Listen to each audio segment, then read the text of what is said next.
Okay, so in the last video we created these paths, and that takes us to looking at every single item here on the menu bar at the bottom, and we've sort of looked at each one in a little bit of detail. Now what we're going to do is we're going to start programming things. So we're going to add objects to the world and we're going to get them to follow the path. That's the first thing we're going to do. So to start with, what I'm going to do is I'm going to add, go to the, so I'm going to Kodu, I'm going to add, let's add a jet. So we're going to add a jet, and then we're also going to add, what else could we have? What else could we have? Let's think. Let's add a cycle, a motorcycle. Now these items are quite big, so I'm going to right click it, change size, and make it a little bit smaller. The blimp's okay as it is. To program these items, we right click, we go to program, and we get this interface that comes up here. Now this is the one that tends to confuse quite a lot of people. When you see this, what you've got to how you've got to read this is you read it in different lines. So what you're going to say is, when something happens, do something.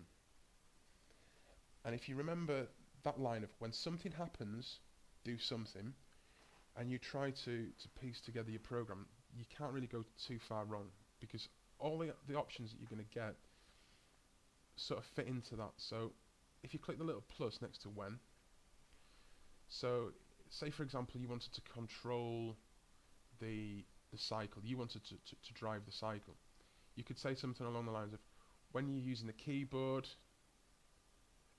and you use the arrow keys, so when keyboard arrow keys, so in other words when you're controlling it, do move.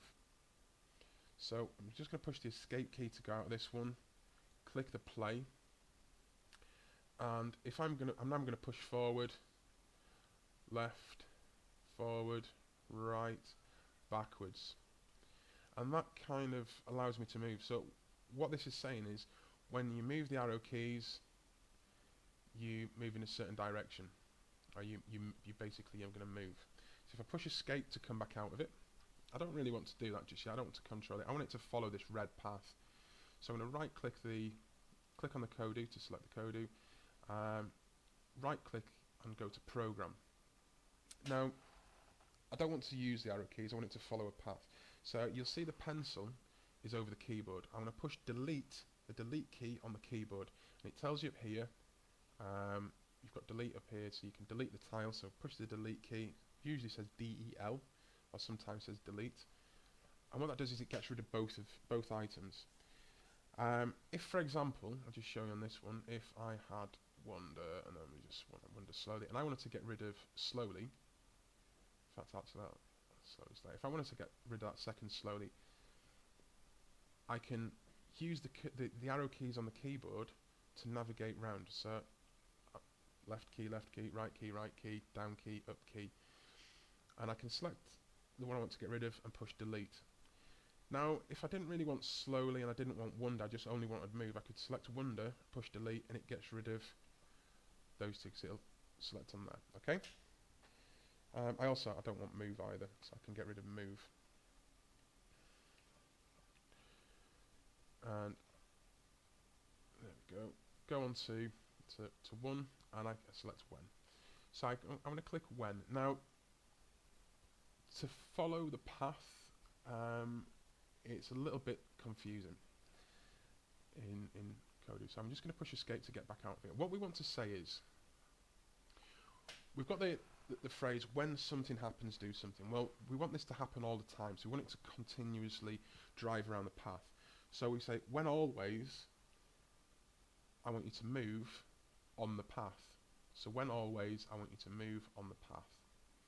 So we right click on our Kodu, click program, so when, and we need to go to more because we've got the little arrowhead up there, we know there's more stuff.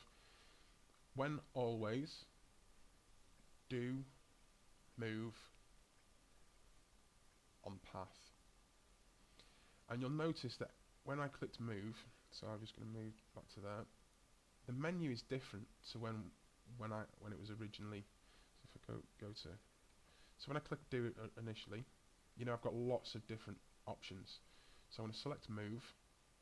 I click the plus again. I've got different options. So it move quickly, move slowly, move in specific directions, wander, so it just goes around aimlessly, moves forward, or moves on path. And I want to follow path. So if I push escape and I go to the play,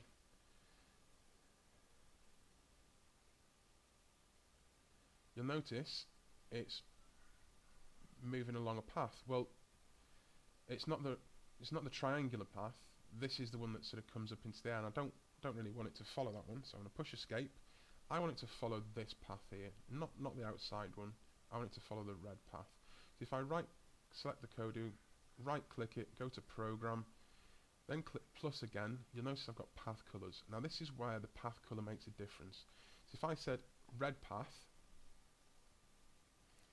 and push escape to get out and go to the triangle, now you'll notice it follows this triangle. It follows that path around the middle that we created there.